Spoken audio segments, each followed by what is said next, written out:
Redesigned in 2012, the current Aston Martin Vanquish is set to retire in less than a couple of years in order to make way for a brand new model, and the British firm is doing whatever it takes to spice things up before pulling the plug.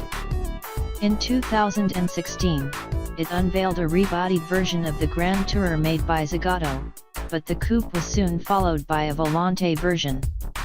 2017 brought a speedster model as well, and with 2018 just around the corner, Aston Martin and Zagato launched a new body style, the shooting brake.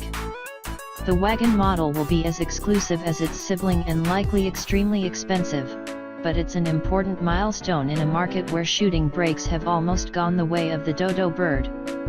While the Vanquish Zagato wagon arrived unexpectedly, it's not exactly surprising that Aston Martin created a shooting brake.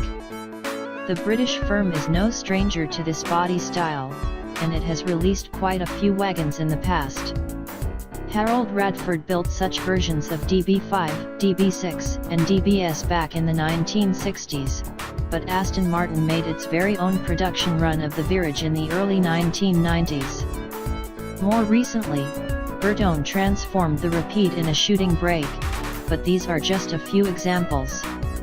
We definitely need more shooting brakes on the market today, and even though the Vanquish Zagato is limited to very few examples, it will be great to see one more sports wagon hit public roads.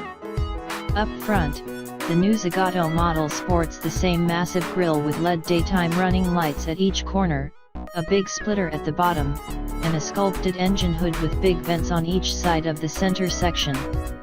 It also has the same deeply sculpted side skirts and DB11 inspired fender strake, but the latter was mounted on a black background.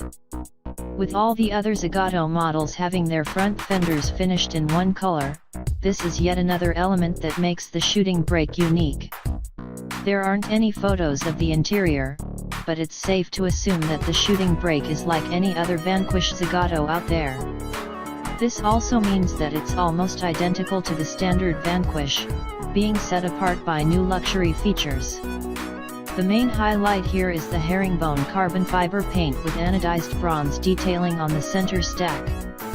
There's also the aniline leather and a unique Z-quilt pattern stitch on the seats and door panels.